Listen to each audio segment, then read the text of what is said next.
Oh, this is the weirdest remade fight, I think. And I think it's weird that they gave you the fully powered up bombs right before this fight, because it's a good way to get yourself killed. But yes, you're now fighting the Sphinx underwater. And the greatest thing about this is he's constantly moving back and forward. Ow.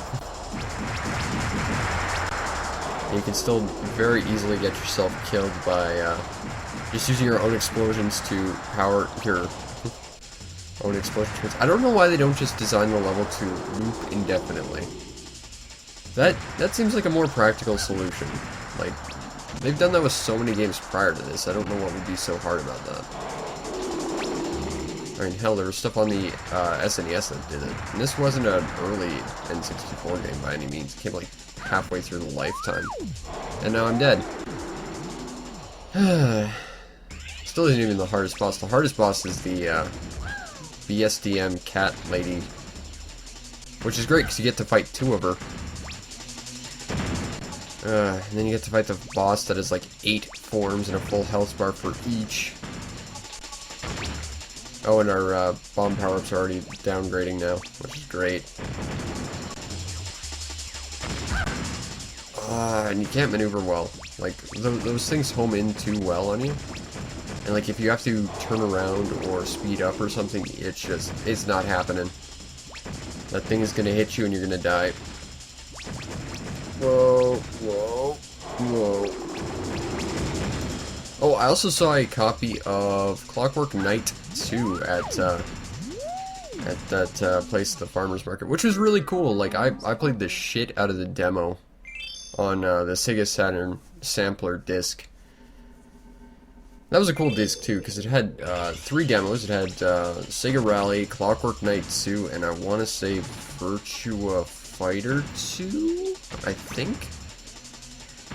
But what was really cool is it had about 50 different trailers of games and stuff, including this one RPG that I've always wanted to find a copy of. I think it was called like Mystaria or something. But I remember playing it once at my specialty game rental shop, and they had it, and it was glorious. Like, I was awful at it, but I remember it being a ton of fun.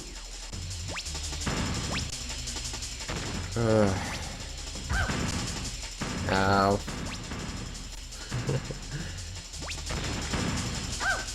Oh, yeah, this guy's he's a colossal pain in the ass to have to deal with.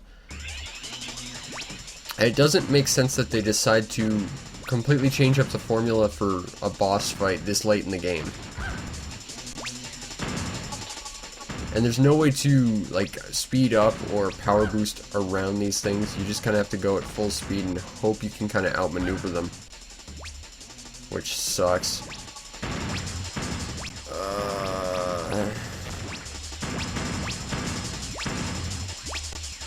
So yes, my worst fear of just wiping for an hour is about halfway through right now. Whoa!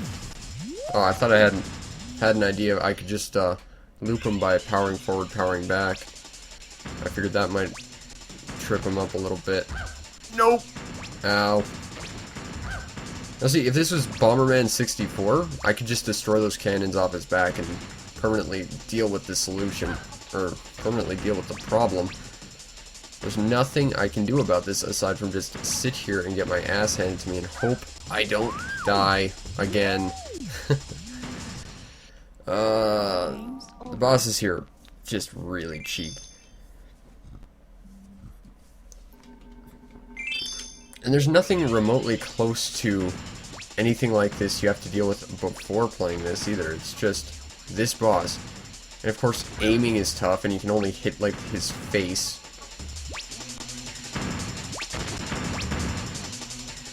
Whoop. Yeah, I think moving backwards is, like, the best strategy, whoa, whoa, whoa, whoa, whoa, that you can, do to hit him, but you're limited to really being able to do that. Ah, go away. And you can't fire backwards or anything. Well, not while moving forwards, anyway. I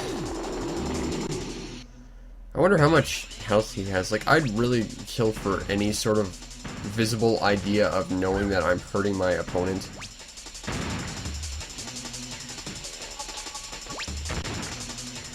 Whoa. I wonder if I just hang out down here, can he hit me? Oh, he can't. That's interesting. I think I may have found a way to beat this guy. Because now I just have to back up and keep firing at him. Now I should be able to, in theory, detonate any torpedoes he fires at me while hitting him in the face.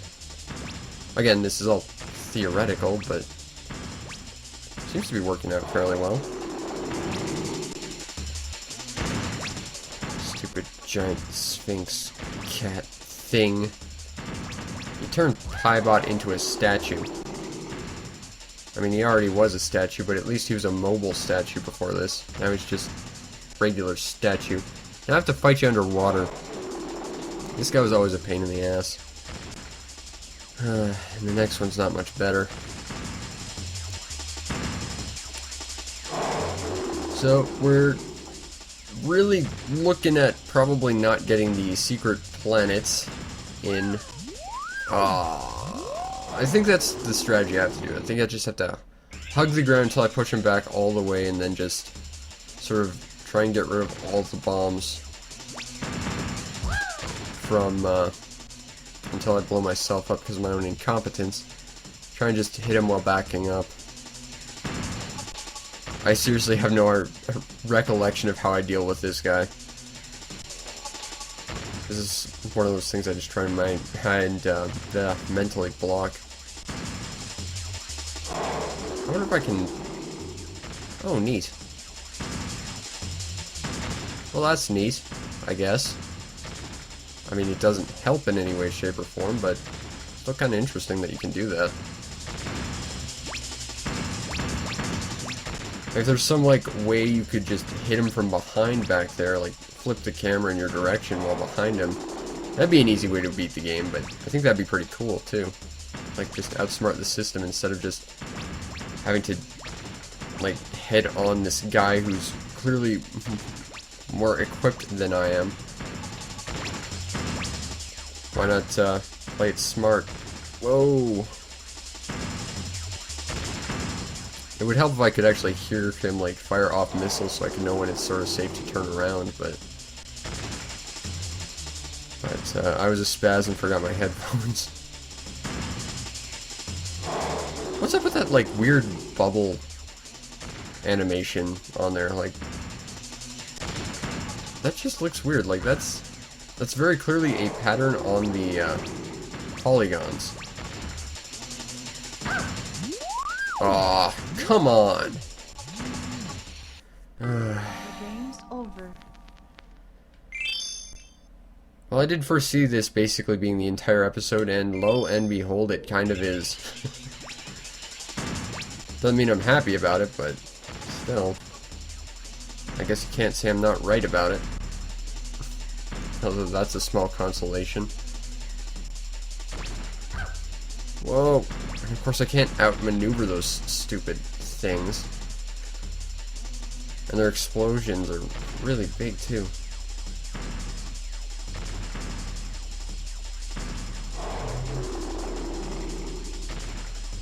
I'm just trying to watch the animation to see if I can kind of understand how to tell when he's firing, but it looked like he fired off about 5 rounds of shots, but he only launched 3.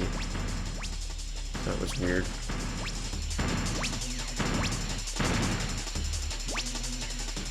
Okay, now I'm gonna go forward.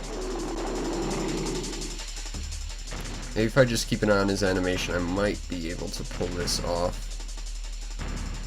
Hopefully. Hopefully. This will probably be by far the most boring episode of the entire week, I think. Just because there's nothing going on. Now, yes.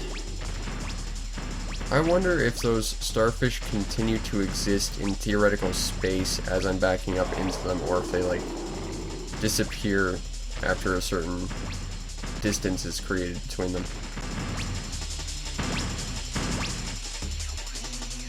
Yes! Goddamn, finally. So yeah. Today it's just been like me going out shopping. Oh yeah, we gotta fight 2 of these girls, plus a bunch of little robots. Now if I recall, one of these cat girls has a whip, the other has a set of knives she'll chuck at you. And all 2 of them, plus all the little robots, they just, they like to surround you, so it's kind of hard to ever take care of anything without, like, jumping off the platform and getting yourself killed. Whoa!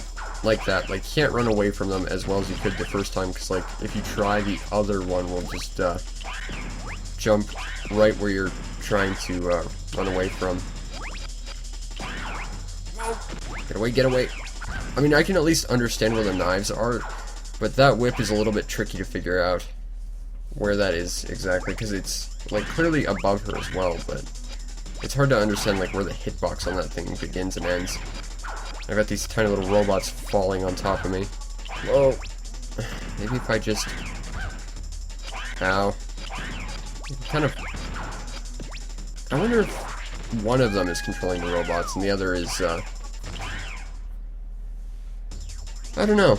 I'm gonna try and focus on the one with the whip the entire time, though. Because they have separate health bars, but if I can get rid of one, the other will be a lot easier to deal with. And I can at least understand where the knives go. Whereas that whip is a little bit trickier to figure out. I still don't understand this character. I mean, her design doesn't make a ton of sense to me. And there's really no way to visually tell which one is which. Like, I think that's the whip one because I just hurt the whip one, but if they leave at the same time, you're gonna have trouble figuring out where stuff is in relativity to you. That's probably the knife one because she left earlier. Yep. Whip. Okay, well, I've taken 1 damage thus far, but I think I'm doing okay. Whoa! And then I take more damage. And let's eat my words. Come on. I think that's it. Okay, she's gone. Now I just have to deal with these little robots and the knife-throwing girl. And I've got 1 health to do it. Fantastic. I suppose the one saving grace to this fight is after you're done it, you then get to fight the final boss. Also, there was no way I could have dodged that, so I'm really glad that missed. Nope. They both have control over the robots. Or maybe they both just, like, gesturing like they're pointing at me or something. I'm thinking she's weak now because she's now throwing 5 knives instead of 3. Or I think there's 6. Run, run, run, jump. Throw. Come on.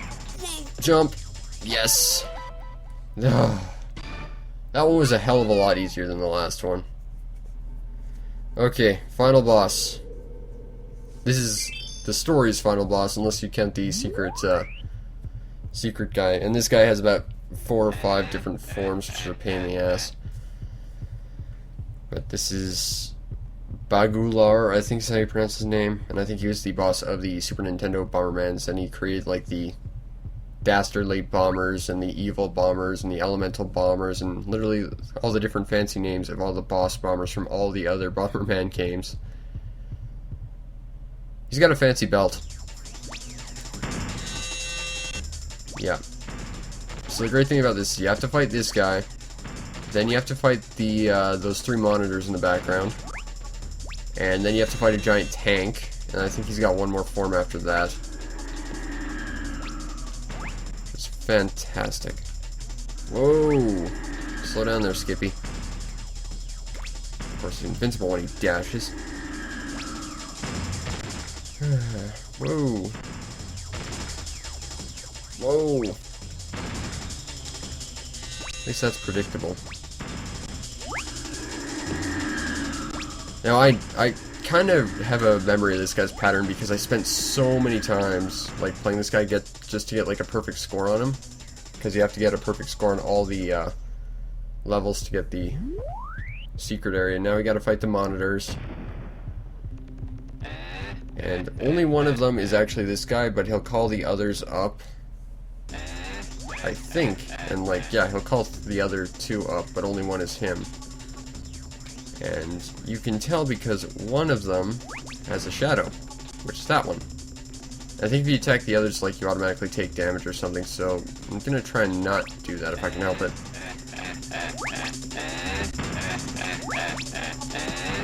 Oh, I guess not. I guess it just goes through them. Although I'm pretty sure their attacks still hurt you. It's this one. Oh, no. Shit. And this is still going along much better than the, that stupid Sphinx fight. That fight was such a pain in the ass. Skip. But now I at least have full health to take this guy on, so there's a certain level of me being slightly more prepared than last time. Still can't move left or right within any relative level of being able to evade anything, but still.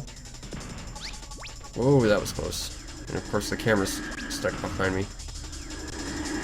Because it's not very good. Like, it works as being like a fixed point, like most of the levels are, but these weird levels where you have to rotate the camera, it just, you can't control it. So it's kind of awful.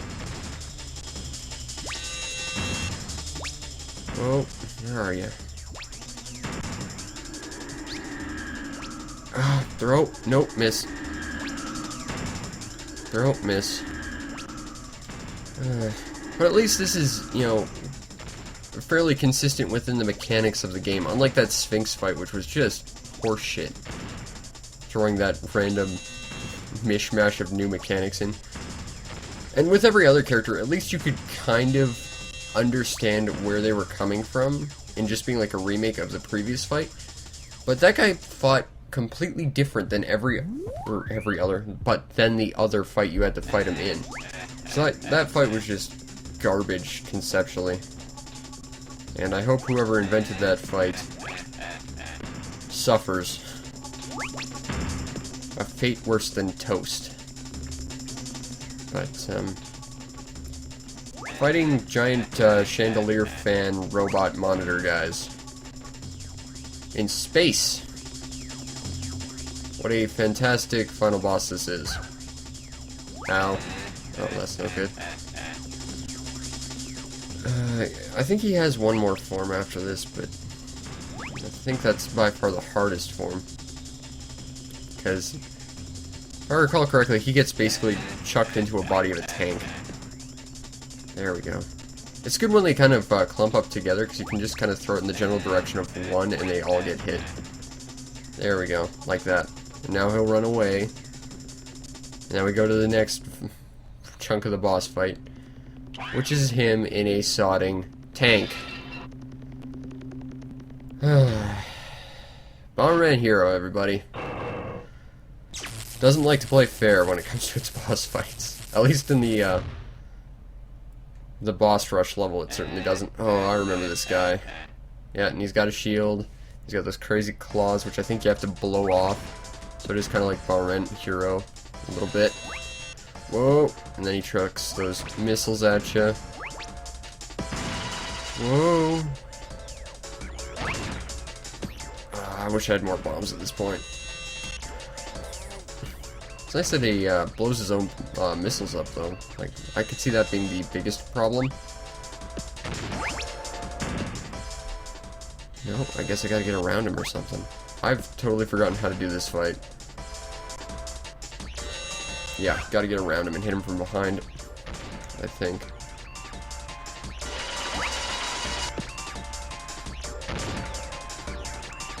Stop. The tank treads my ass. Oh, can't blow up the tank treads. I have no idea how to fight this guy. Fantastic.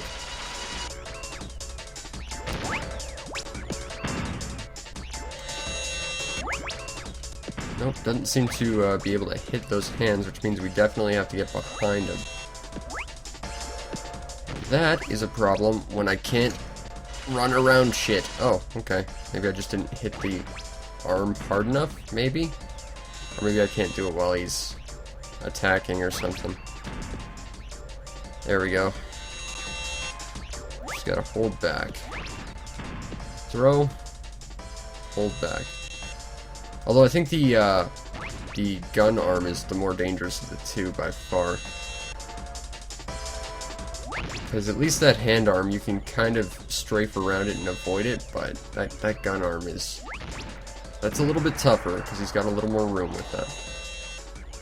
Still, if I can take out that gun arm... Looks like we're going to get a perfect score on this mission, though. That's a nice consolation prize, I guess. Whoop. Whoop-a-doop. Whoop, whoop. Jump. Throw. Explosions. Bomberman.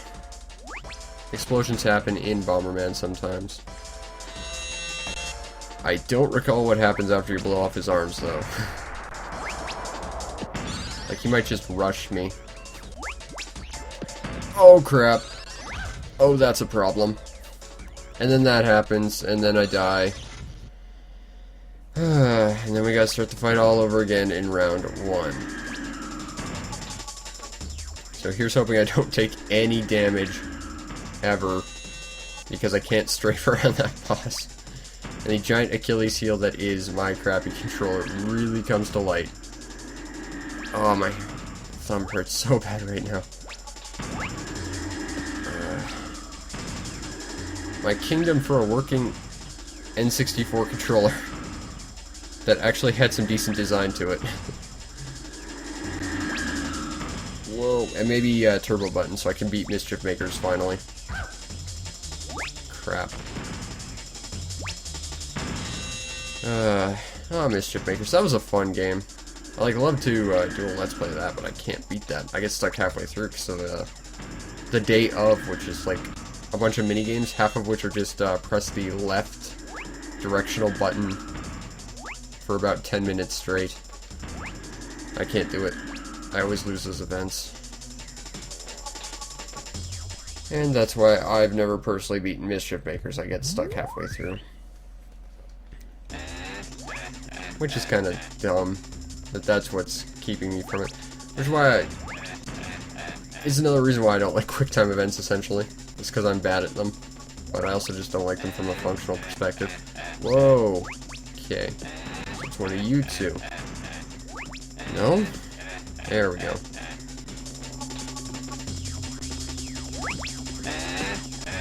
And if you're asking, how are you supposed to beat this guy with such a large portion of time left so that you get a score of 5, the answer is, I don't know. I did it once, and that was after about 200 attempts. And that might actually be why my N64 controller does not work terribly well anymore. It's just trying to get the final world in this game. You know what's really going to be embarrassing is if this video file's too long for me to post it on YouTube.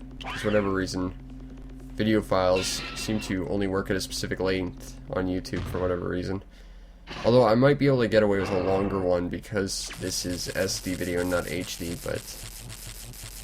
So that'd be embarrassing. I'd just take too long on this boss and I can't put the video on YouTube or something, or I'm gonna have to like break it into 2 parts. That would be embarrassing. I don't think they changed the boss fight theme for this world either. So you're literally listening to the same music for like the past hour. I'm sorry. I'm really sorry about that, but blame whoever decided that.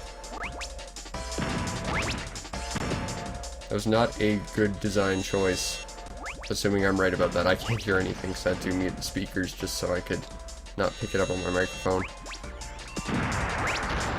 There, that's one thing broken.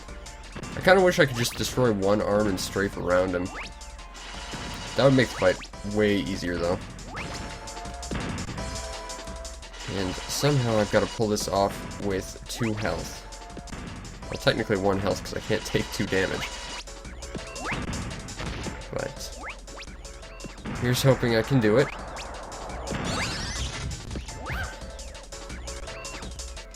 Probably not.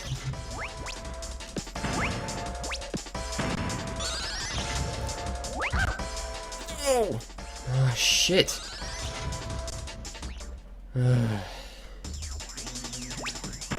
Throw. Dodge. Throw. Dodge. Throw dodge. Throw dodge. This is so boring.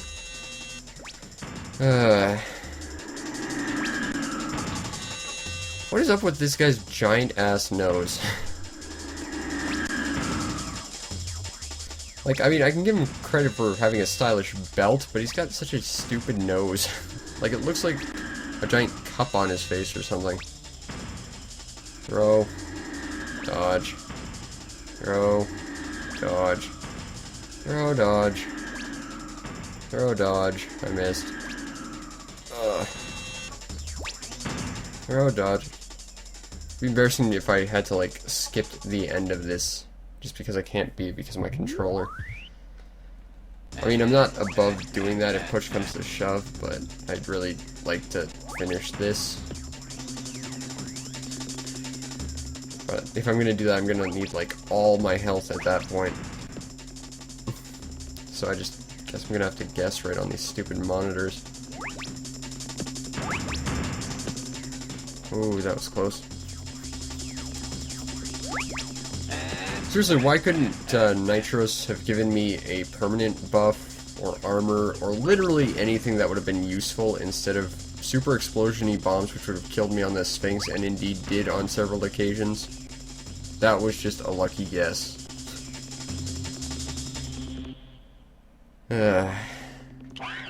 Skip. Oh, that's nice, I can skip that. I have no idea how I finished this with such amounts of time remaining that I got a 5-point score. I'm guessing the requirement for it is super low or something, but I know even then I'd spend a good 200 or so attempts to get it. So I don't know. Not a fun boss. I remember fondly the adventure levels of this game, not so much the boss rush planet. I remember that being annoying and me trying to avoid ever having to do it if at all possible. And I think it's becoming increasingly apparent why. Whoa. Throw. Still, I mean, at least this bit of this fight is easy. Just once he starts doing that, ow. Well, I can run kind of fast, but I have to jack my thumb under my control stick. Ow. Throw. Ow. Throw. Pain. And I missed. But I got you. But I'm in pain. No pain, no gain, I suppose. All I seem to be gaining right now is a lot of pain. Oh, there we go.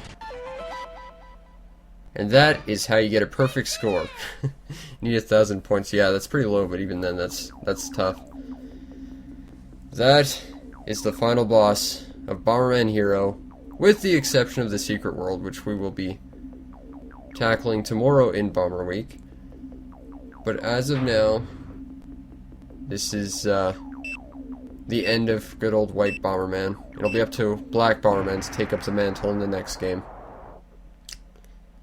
Keep it real as black Bomberman. I thought this was a nice touch, though. If you play the game after you beat it, the world still ends up destroyed like that, which I thought was a really nice touch. Oh, 21 points. I wanted less than 17. Also, I got a rank higher than red. That's disappointing. But now we get to enjoy our little celebratory parade. And there's blue and red Bomber. Those are the only times you'll ever see them in this game. And they're never really shown anywhere ever else. Oddly enough, black Bomberman wasn't there. There was another white Bomberman in that jet, though, it looked like. But we get a giant medal, which we don't ever get to see on our character model. And we never get to see again. And we get a kiss from the princess, gets her face kidnapped and transformed into a hologram by crazy cat BSDM ladies. Also gets all of her treasure stolen, but that's a story for tomorrow. You'll see what I mean by that. And I suppose the nicest thing about all of this, managed to clear it under an hour. Although, as I did predict, it would be an hour of me wiping and just be a complete hour of shit, really. But also really slow down right now. Too many character models on screen, I'm guessing. But it was a fun game, with the exception of that last level, which was complete bullshit. Although most specifically it was the end question mark. Nice font though.